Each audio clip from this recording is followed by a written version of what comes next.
A fleeting glance at the big Hollywood sign on a distant hillside and a walk down Hollywood Boulevard had not satisfied my need for exposure to the movie industry. So we took a behind-the-scenes tour of the Warner Brothers studio complex and back lots. After nearly 100 years in the business, Warner Brothers is so much more than movies these days. As one of the big 5 major American film studios, it's also a leader in animation. Think Bugs Bunny and Looney Tunes. In television, ranging from ER to Friends and Big Bang Theory.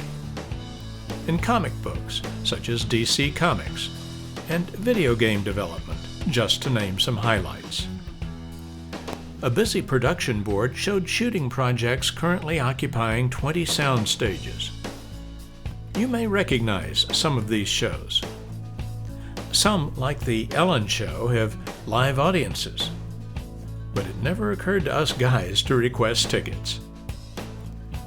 Instead, we boarded a tour vehicle that would let us check out a few of the, count them, 10 backlots, spread across 110 acres.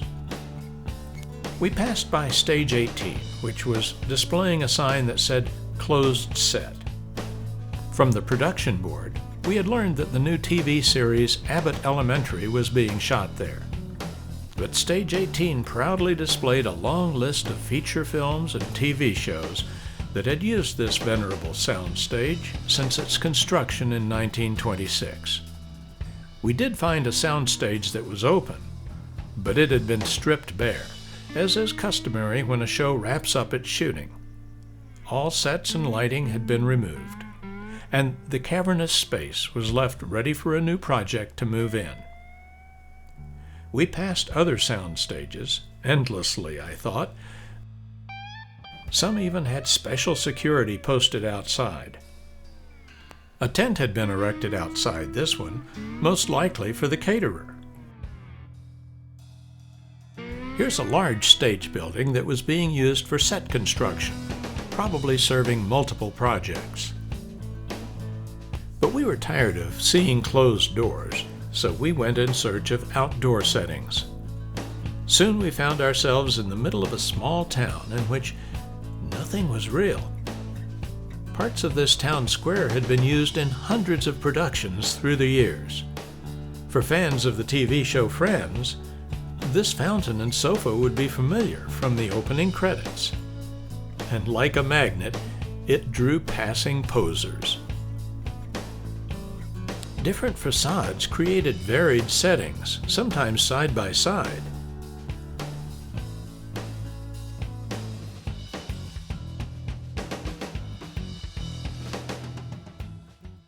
The various neighborhoods were fun to look at. We had probably seen them all before.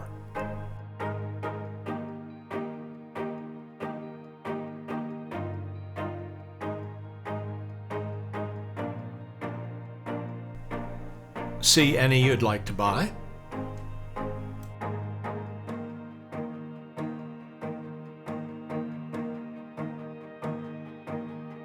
Here's a commercial strip that could be anywhere. We went inside one home that was more than a facade. It was what they call a practical, but it's not very livable. It has no ceiling and no electricity, but power can be brought in and lights hung, and air conditioning can be added to compensate for the hot lights. This kitchen could be anywhere, and probably has been.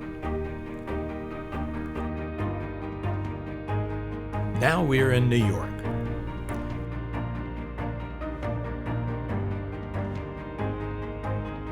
City Hall or a courthouse, take your pick. Every town needs a movie theater. This one actually works. On our walking tour, Hollywood's costumers had a chance to show off. From fancy gowns and wedding finery to double-breasted suits and dresses of another era. to Academy Award-winning ascot race attire from the 1964 musical My Fair Lady. And we dare not forget superheroes and other colorful characters.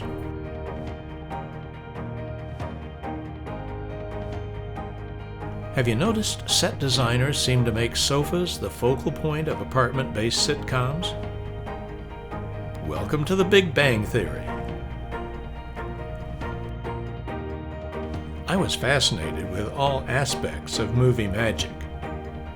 We learned how digital effects can be shot on green screen stages and layered to add full background detail. We were shown scale models that on the big screen appear full size.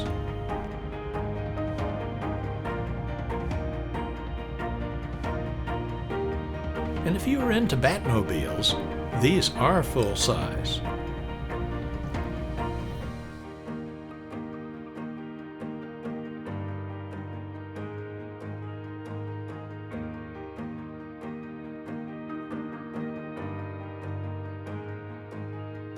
Warner Brothers wouldn't consider our tour complete without showcasing its big award winners.